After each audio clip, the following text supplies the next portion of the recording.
Hello everyone! We've already seen one game from the round 6 of the 2018 Biel Chess Festival, Mamedyarov's nice victory against young Nico, so why not check out another one? It's Peter Svidler from against Maxime Vachier-Lagrave, and it's very interesting, although it's quite a known line, how appearingly Maxime breaks opening principles by moving the same piece numerous times in the opening. So before we check out the game, we do have a nice photo challenge. Let's check it out. Who is this person in the photo here? And I will give you a little hint. As of recently, he is the new editor-in-chief of the American Chess magazine. So best of luck to everyone. And we also do have a photo of this encounter. There you have it, Svidler preparing to make his first move. So let's see what was Svidler's first move. Let's check it out. Svidler opens with c4, so he goes for the English opening. We have c5, knight to f3, knight to f6, and the knight to c3 now. d5, and I always enjoy any opening where you can push d5 and, feel good about yourself. Not like the Scandinavian. Sometimes I do play the Scandinavian, although I don't feel very good about myself when I push d5 on the first move, although here it seems perfectly reasonable. C captures on d5, knight captures on d5. You could capture with the knight here as well, but then you oversimplify the position and this only helps the black equalize. C captures on d5, knight captures on d5, and now e4. And okay, although you can capture the knight on c3, Maxime goes for a different approach. He goes knight to b4. So already planning knight to d3 check. And Svidler isn't really all that interested in this. He simply continues developing. Bishop to c4. We have knight to d3 check, and now, although you could play king to f1, simply getting out of the way, Svidler plays the best move, king to e2, attacking Maxime's knight and forcing it to move, as now the knight is attacked twice. Knight to f4 check, you could capture the bishop, but checking the king is better. Knight to f4 check, we have king to f1 now, and now comes knight to e6. You do have to move the knight.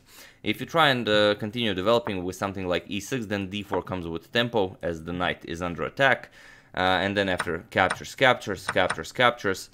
your knight is still under attack. You either have to move it or protect it. Better is to move it, but then comes knight to b5, threatening knight to c7 to win the rook, and after black stops this with knight to a6, you can simply continue developing, and here white would have a big lead in development, and also black would have a funny knight on a6. So this would be excellent for white. So instead, after king f1, first knight to e6, putting the knight back. We have d3, knight to c6, and now, as you can see, this knight is kind of blocking black's development. He can't really move this pawn here.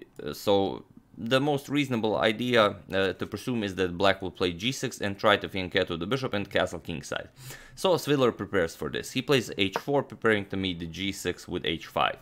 Maxime doesn't mind. We have g6, h5, and bishop to g7, simply continuing development. It's almost never a good idea to play something like h captures, and exchange this, as you haven't really achieved anything. Black will simply play bishop b7, queen b6, maybe even castle queenside, so if anything, you've only helped black. So after bishop to g7, we have bishop to e3, and now knight to d4. We have h6, pushing the bishop either to f8 or f6. Bishop to f6 is played, and now comes knight to d5. Bishop to g4, Maxime continues developing, knight captures on f6, pawn captures on f6, and now bishop captures on d4. Knight captures on d4, and now comes queen to a4 check. We have queen to d7 blocking. You could block with the knight, bringing the knight back, or you could even block with the bishop, but as all of these pieces are on very nice squares, Maxime decides to play queen to d7.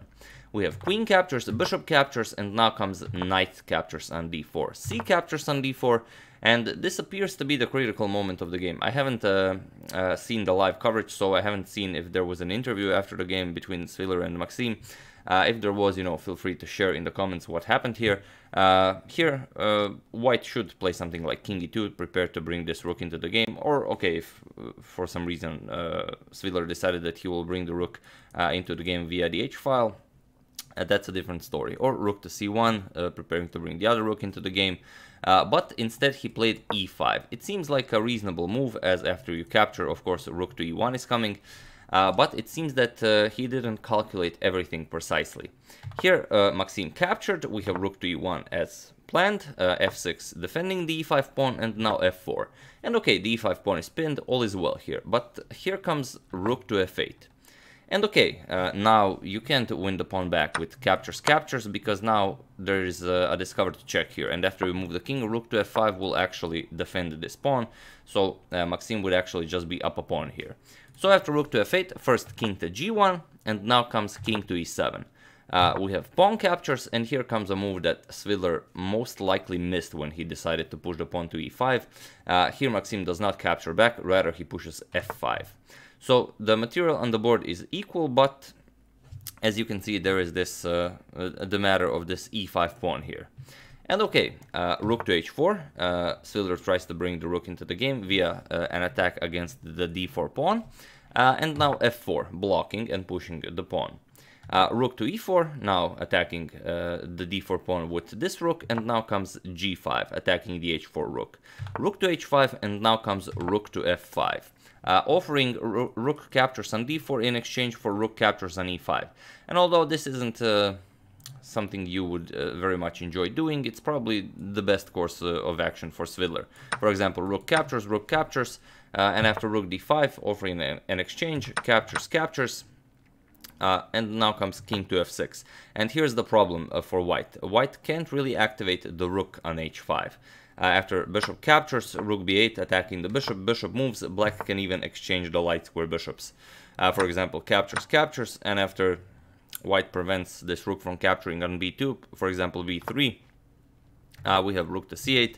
The rook will now infiltrate white's position, and this rook is still stuck on h5, unable to enter the game, so a much better position for black. So although it seems like just a trade of pawns, not really. So here Svidler tries g4, but as you'll see in the game, it's not all that much better. F captures on g3 was played. We have rook to g4, now either preparing to capture the g3 pawn or the g5 pawn, as the g5 pawn is also attacked twice. But there is a move that wins the game here, unfortunately for Svidler. So feel free to pause the video here and try to find this very nice idea Maxime played to win this game. So I will give it a couple of seconds as usual if you want to decide whether to do it or not. For those of you who were able to do it, you know, the most obvious answer is most often the most simple one. Simply bring your last inactive piece into the game, rook a to f8, and now it's simply a lost position for white. As you can see how powerful this rook and the other rook are on the f file. Here, whatever you play, for example, if you play something like rook captures on g3, you get rook f1 check. King moves, now comes the bishop to c6 check, and after king moves, simply bishop to f3, and this rook is trapped. Black is easily winning this.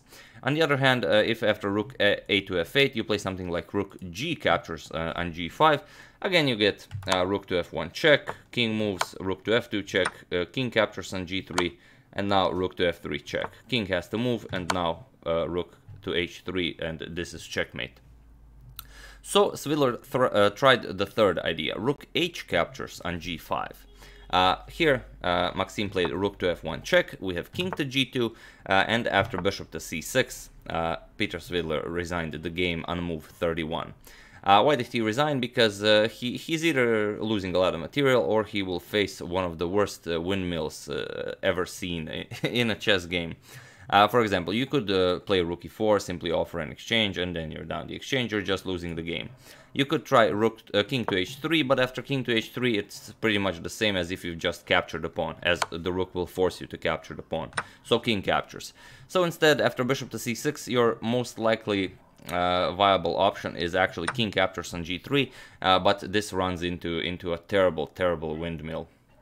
Hence, I thought of this title, Peter against the Windmills. I do hope you enjoyed that, because rook to g1 check. Now, what do you play here? King to h2, it doesn't really matter. Rook to h1 check, king has to move back, and now the other rook comes to f3. This comes with check, and the king can only go to one square, and that is king to g2. And now you can see wherever this rook moves, it's gonna be, you know, not very enjoyable for poor Peter. But okay, here for example, rook captures on d3, It's a discovered check, king has to move, and now simply rook to d2 check. King has to move back. King g3, now comes rook to g2 check once again. King f4, rook to f2 check, king has to move back. King g3, now comes rook to f3 check once again, and after king to g2, you once again forced the white king back on g2, and now you can play rook to b3 check. After the king moves, king f2, now you capture the b2 pawn. After the king moves, you simply repeat. Rook g2 check, king moves, rook f2 check, king g3, rook to f3 check, and once again you have forced the king onto the light square, that is g2, king g2, and only now, after you captured a couple of pawns, do you play rook to c3, and now it's all over. As you can freely capture the bishop on c4, king has to move, and now comes rook captures on c4, you just won 2 pawns and the bishop, it's all over for white. So, of course, you will not allow something like this, but it's definitely a beautiful windmill, and I really do hope you enjoyed it. So yeah, after king g2, after bishop to c6 was played, this came with check, and like we've said, it was in this position that Peter Svidler resigned the game. If by any chance you haven't seen my previous video, here are the final standings after round 6, so there you have it. Mamedyarov Shakhriyar with 4.5 points out of 6, Magnus Carlsen with 4 out of 6, as he is the only player who was unable to beat Georgiadis Nico. Then Peter Svidler 3 out of 6 after losing the game to Maxime, Navara David 3 out of 6, Maxime Vachier 3 out of 6, and Nico Georgiadis only a half a point out of 6, but like we've said, those half a point came from drawing a game with the world champion Magnus Carlsen. So yeah. That's the game. I do hope you enjoyed it, and I do hope you're enjoying the coverage of the Biel tournament so far. I would like to thank Tyler Crane, Francisco Paiva, Jose Iglesias Giovinazzo, Roberto Aiello, and Douglas Rife for a contribution to my channel. Thank you a lot, I really appreciate it. As usual, you can check 2 of my previous videos here. Thank you all for watching, and I will see you soon with round 12 of the Palma de Mallorca Interzonal Tournament of 1970 and the Bobby Fischer story. Thank you all, and I'll see you soon.